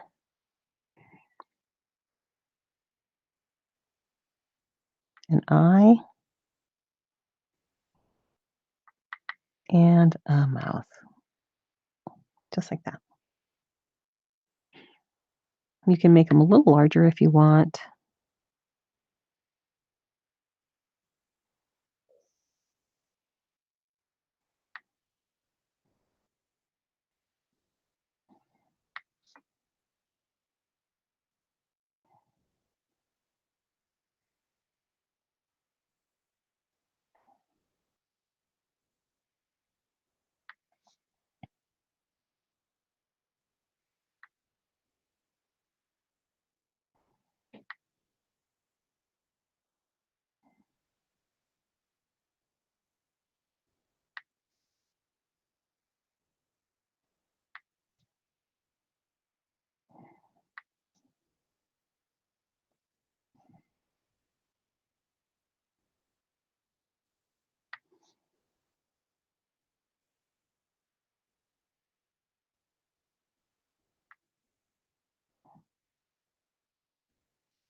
Okay, now they've all got a little face.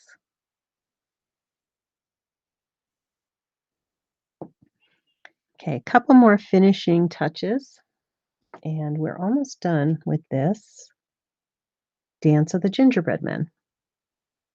On the wreath, on each one of the wreaths, I'm going to go ahead and you can see here, there's a white top dot and then a red on top of that. So let's go ahead and put those on. And I'm using a larger nailed dotter. This is the largest one.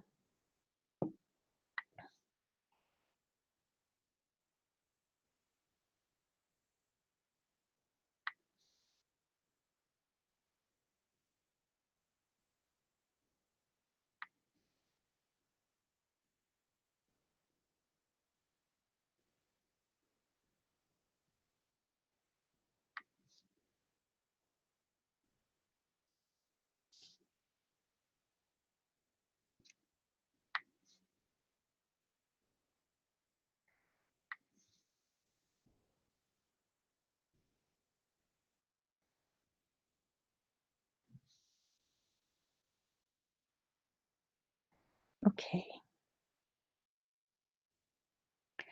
That's the second layer on our wreaths. Now I'm going to go in. I'm going to do a little bit here to just show you how I finish this up. And I want to use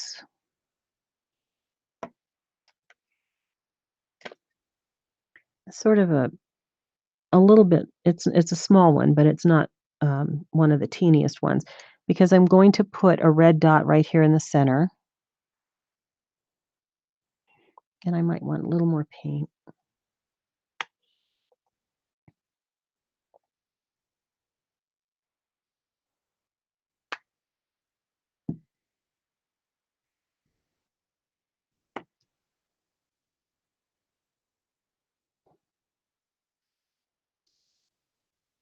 Okay, let's pick up a little bit of this red. And we're going to go right in the center here.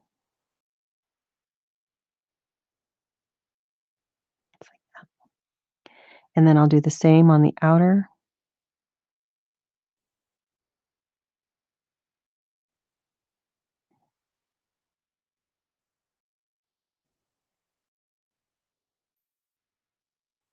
Just dropping a little bit of red there.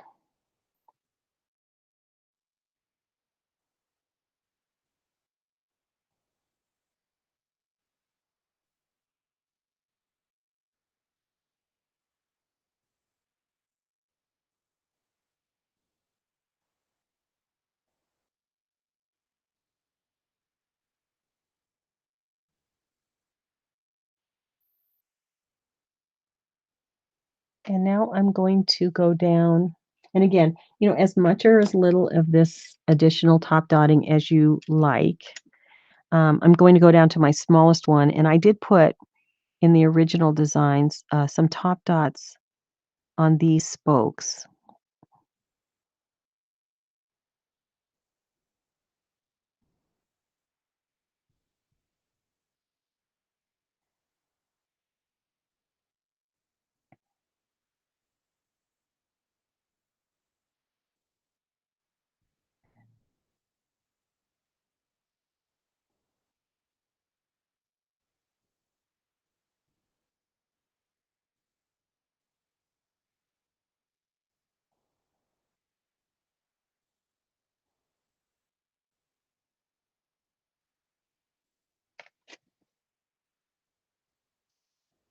And then on the green, where I had dropped a little bit of red there,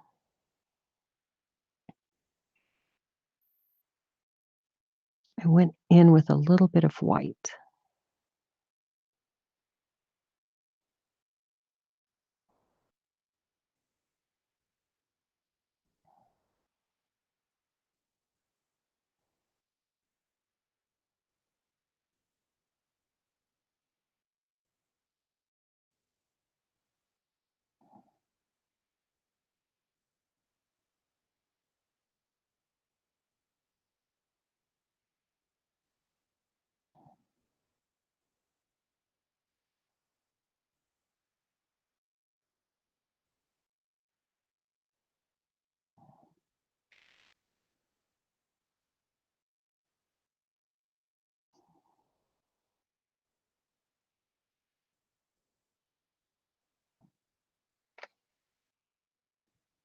Okay. And then on the wreaths, I went in with a little bit of extra red right in the middle. And this is pretty wet, so let's see how this works. Not too bad.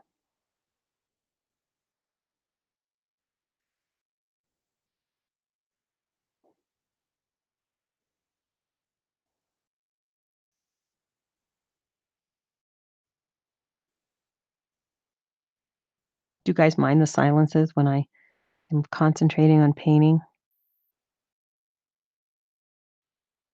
It gets very, very quiet in my studio when I'm actually working.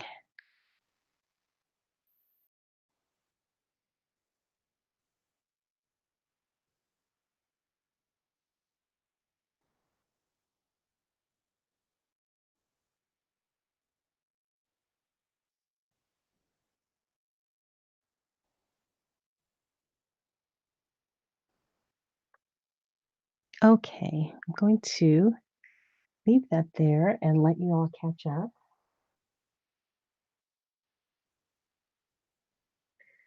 Jill, are you saying that I missed a dot? I saw that I missed it. I missed one, so I had to go back and fix it.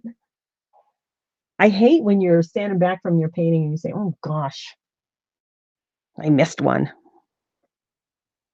I hope there's not still another one missing there somewhere.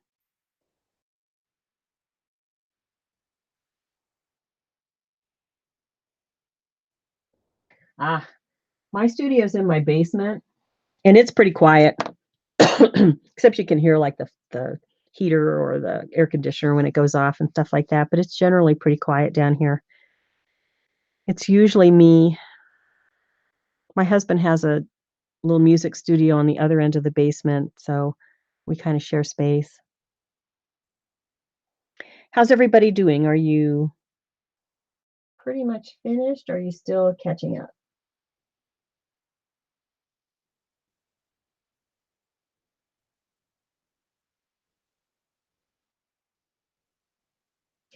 Um, Pam, are you asking in the very center?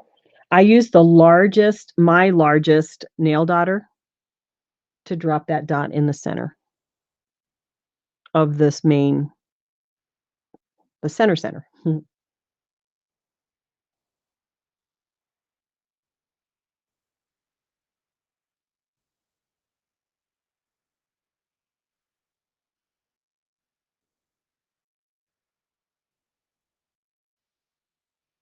Great. Okay, so actually, that completes this project. The only thing I wanted to show you and see what you think about this. This is the original one that I did. Let's see how these two come. I wonder if I can bring this up a little bit and see if we can compare the two. They're always slightly different, right? They're never exact. I think on this one I did today, seems like it's a little larger on the um, on the actual ornament. It fits well, but I think it's slightly larger than maybe my original piece. Not a whole lot, but a little bit. They're never going to be exactly the same. At any rate, what I wanted to show you, this is the original one, and I decided I was going to try to add a little bit of personality. I don't know if you can see him on this one. Can you see if it'll pick him up? I added a little black on the eyes and the mouth and then the button and put a little bit of red to make a little belt, sort of Santa type belt there. And I thought that might be cute. So if you want to add a little extra personality to your gingerbread men, let me show you how I did that. And that way you can decide if you want to leave them sort of, you know, minimalist or if you want to add a little bit more to him. And all I did was I took a little bit of glossy black, and this is just the barest little amount, and a little bit of red.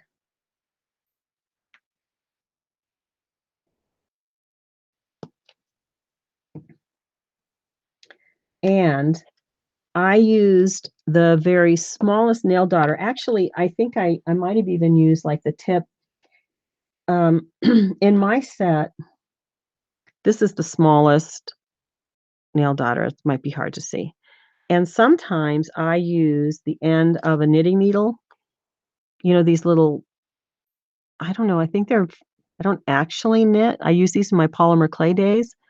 And these are like the double-ended knitting needles. I think they're for socks or hats or something like that. Anyway, it's got a really fine point on it. So I just pick up a little teeny bit of black. So my black is right here. See if I can, if I put out even enough. Let me put a little more.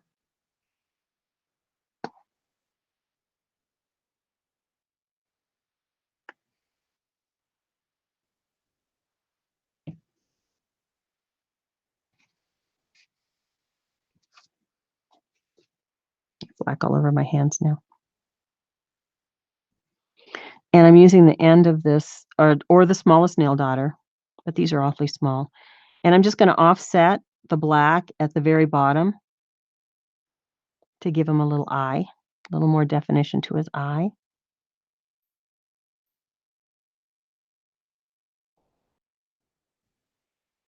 A little dot in the center for his mouth. And then I dotted in the middle for his belt buckle with the black.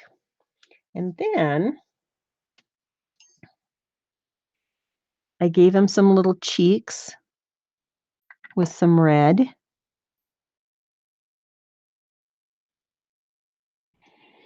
And a little belt. Kind of at a little bit of an angle there.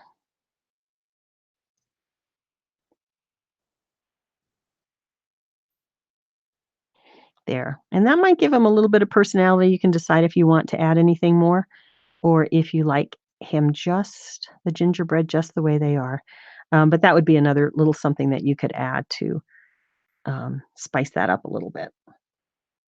And then on the final piece, of course, I just the cap back in and a brown ribbon, and that completes the ornament.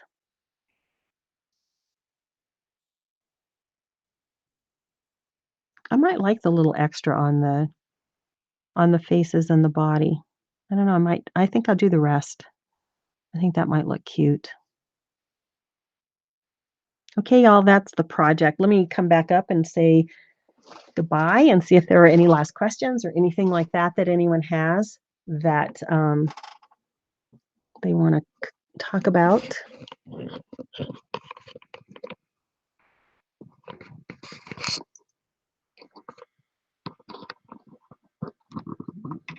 I have to see where I'm at here. Okay, guys. I want to thank you so much for joining. It was such a pleasure to have you all painting, and I was glad I was able to see the chats this time and to interact with you a little bit more. That's so much better than not being able to see what's going on or get some little tidbits on what's going on with the group. You're a great group of people. I so appreciate you. Don't forget, if you haven't joined the Joyful Mandalas group, we'd love to have you. I think a lot of the members were on the dot along today.